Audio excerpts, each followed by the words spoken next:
Ça se passe très bien. Ben écoutez, ça va. Quand il y a le soleil, ça se passe encore bien, il fait chaud. Mais quand le soleil est parti, c'est vrai que j'ai l'impression d'être en Belgique. Mais sinon, ça va, on s'habitue. On a l'habitude en Europe de jouer dans ce genre de climat, quoi. Ben tout d'abord, c'est surtout un match.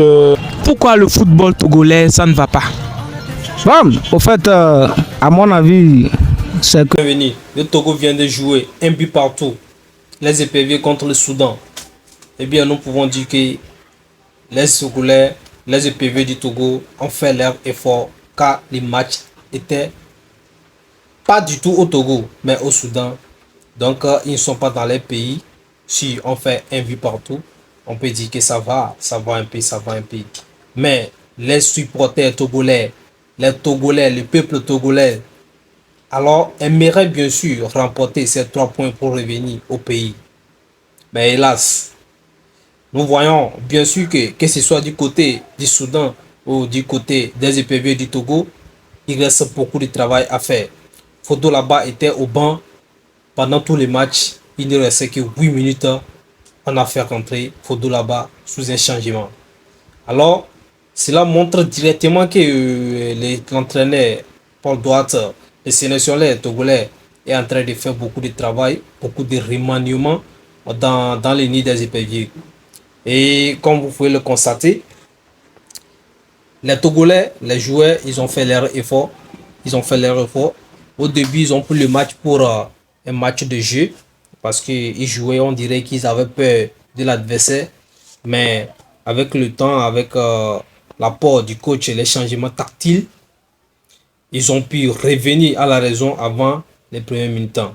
Mais à voir le jeu qu'ils ont ramené à la deuxième partie, on pouvait dire que les Togo pouvaient emporter ces matchs sur un but au moins de 2 buts à 1. Mais les séances finales nous revient sur un point partout qu'ils ont partagé les deux. Donc, alors, les Togolais attendent vraiment l'équipe soudanaise et au Togo, au stade de Kégué, afin de récupérer leurs 3 points. Nous l'espérons beaucoup. Nous l'espérons beaucoup. Et revenons donc sur le match qui va se dérouler également à Kégué, au stade de Kégué. Fodo là-bas contre Sadio Mané, c'est-à-dire les EPV du Togo contre les Lions de la Teranga du Sénégal. Ce qui va être un match vraiment spectaculaire parce que nous savons déjà comment c'est souvent difficile entre le Togo et le Sénégal en ce qui concerne le football et encore le Togo et le Burkina Faso. Cette fois-ci, le Togo a déjà une fois sur le cours de Coupe du Monde avec Emmanuel Adebayor et terrassé déjà au le Sénégal pendant les Coupes du Monde. Et nous espérons encore qu'ils vont encore refaire sortir cette phase pour faire sortir la tête du pays haut. Alors, comment vous voyez la performance après ce match des éperviers du Togo? Est-ce que vous les voyez à la hauteur pour contrer ou débattre ce match avec les Sénégalais qui sont tellement les champions de l'Afrique, qui ont remporté les CAN dernier de l'Afrique, et puis surtout les changements que les nouveaux visages que les sélectionnés a récupéré encore pour mettre dans les nids des éperviers du Togo. Plusieurs têtes ont joué aujourd'hui et qui ont échangé beaucoup avec les anciens qui étaient là-bas. Quels sont les nouveaux et les techniques qu'ils ont renouvelées dans les systèmes que vous avez constatés. Nous aimerions avoir vos avis dans les commentaires pour essayer de rajeunir la tactile, et puis vos apports sont très importants. Alors, pour ne pas trop allonger, je vous laisse suivre la suite et on reviendra pour en décortiquer. D'ici là,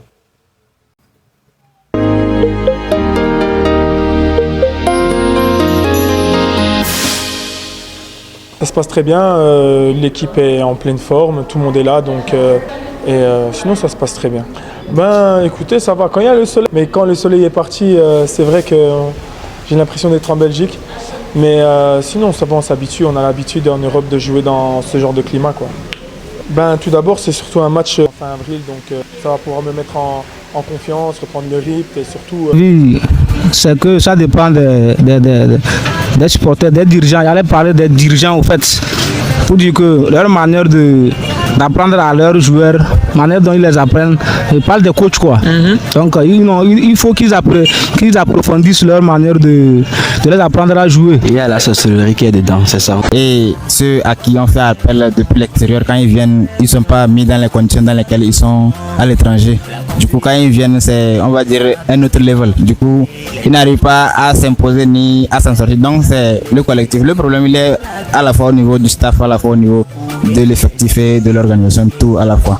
Ils ne sont pas motivés en fait. Genre, quand ils vont pour jouer, tu ne sens pas. Il n'y a pas l'âme en fait. Ils vont juste pour. On dirait ils vont juste pour jouer. Tu vois un peu. Moi, on ne comprend pas. Depuis le temps de chez Adebayor, depuis qu'il est parti là, on remarque que le football togolais, ça ne va pas. Selon toi, qu'est-ce qu'il y a?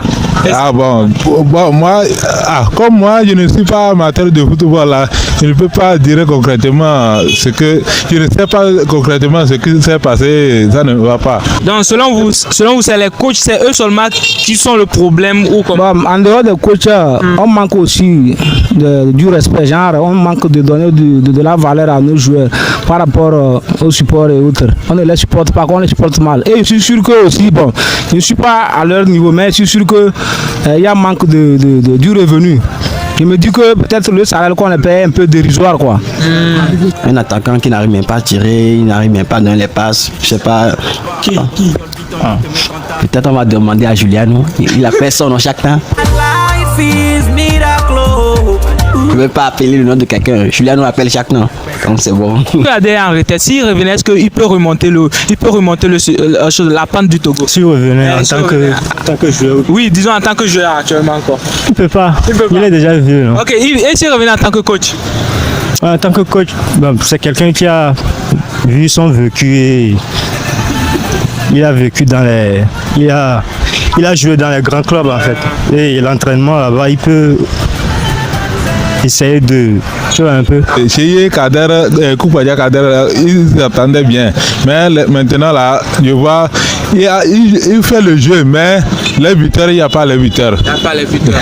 Non, je peux dire non, parce que le temps d'Adeba est déjà passé. Il faut d'autres jeunes, il y a des attaquants. Parce qu'il faut un Messi, quoi, un sauveur qui peut marquer. Quoi. Et tu vois qui, par exemple, dans cette nouvelle génération, qui peut vraiment remplacer Adebayor? Ils sont beaucoup, hein. Ils sont beaucoup, mais ils sont sur le banc, c'est ça. Ils sont sur le banc. Bon. Par exemple, hier, le match d'hier, c'est entre Burkina et Togo. Oh, ils ont bien joué, mais pour le marquage, c'est les buteurs qui les manquent. Les buteurs qui les manquent. Oui, sinon ils ont joué quand même. Fodo là-bas, c'est pas un buteur. Bon, il est buteur, mais bon, même il a eu la balle du moment où il voulait marquer le but, il est tombé ce soir même. Nous, on ne connaît pas la cause même. Peut-être si on les paie beaucoup, même ils seront bien encouragés à jouer quoi. C'est mon avis. Hein. Sincèrement, ça fait un bon bout de temps. Je ne crois plus vraiment en l'effectif de la sélection des éperviers. C'est juste que le souci, c'est à plusieurs étapes en fait. Donc, comme je l'ai dit, si le collectif ne va pas bien, il n'y a pas de chance qu'on puisse gagner des matchs, donc on ne pourra pas se qualifier pour des compétitions internationales. Et puis, il y a une chose aussi. Oui. Bon, j'ai fini par comprendre que c'est comme la manière dont ils sélectionnent les joueurs, c'est comme il y a du main-de-frèrisme dedans quoi. Ça, je parle de main-de-frèrisme, c'est un terme propre à nous quoi. Main-de-frère quoi. Donc ça dit que la manière dont ils choisissent leurs joueurs, là, on dirait que c'est par reconnaissance. Ils ne choisissent pas les joueurs par rapport à leur talent quoi. C'est comme aujourd'hui, je suis le sélectionneur, je prends mon petit frère, j'ai mon cousin au village, je l'appelle, comme il a les deux pieds, bon, je lui mets dedans. En fait, on ne prend pas les gens par rapport à leur talent, mais c'est pas par rapport à leur talent, c'est par rapport à, comment l'appelle-t-on, à la famille, par connaissance quoi. Ok, et si toi tu étais coach, par exemple des éperviers, qu'est-ce que tu vas faire pour réajuster le football togolais? Je vais chasser les mauvais joueurs. Ceux qui n'arrivent pas à marquer, je vais les chasser, ils vont rentrer chez eux. Ils vont rentrer dans leur championnat pour aller marquer là-bas quoi. Parce que c'est là-bas, ils sont forts. C'est là-bas ils marquent quoi. Et ramener les jeunes qui veut vraiment faire un truc pour le pays, avancer le pays, parce qu'on souffre trop ici, quoi. Ok. Est-ce que nous encourageons nos éperviers? Ouais, nous encourageons, mais si les éperviers, si tu peux pas, si tu encourages et que là-bas ça ne donne, genre, tu vois un peu, c'est quelque chose, c'est moitié-moitié en fait. Ok. Tu vois un peu. Donc s'il y avait des centres de formation depuis le jeune âge pour les petits et ceux qui évoluent à l'étranger aussi, si on essaye de les suivre mieux, on pourra, disons, mieux encadrer la sélection nationale qui pourra faire des merveilles, comme à l'époque d'Adebayor en 2006. Que penses-tu du match qu'il y a eu entre le Togo et le Burkina? Ah, bon, là-bas autre. Oh! Ah, j'ai pas suivi ça, j'ai pas suivi ça, j'ai pas suivi ça. Tu n'as pas suivi ça? J'ai pas suivi ça. Bon, pourquoi tu ne suis pas les matchs togolais maintenant? Déjà que tu n'as pas suivi ça. Ces derniers temps, j'étais tellement découragé, quoi. Parce qu'à tout moment que je me présente, je vois qu'il nous emmerde à tout moment, quoi. Donc j'étais découragé ces derniers temps. Mais au fait, je devrais me présenter l'autre fois. C'est parce que j'étais plutôt un petit peu, je suis dans mon joker.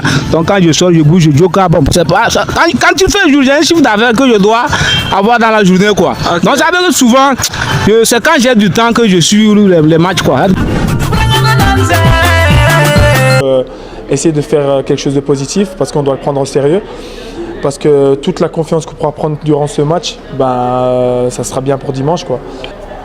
Il faut prendre tout ce qu'on a pu faire de positif dans les autres matchs et essayer de marquer, d'être positif dans notre jeu, de montrer de la confiance. Parce que moi, tous les jours, quand je m'entraîne ici, je vois qu'on s'améliore de jour en jour, l'équipe se sent bien. Maintenant, voilà, il nous faut cette victoire pour pouvoir aller jouer une finale à Lomé en espérant que le Cap-Vert fasse un mauvais pas, quoi.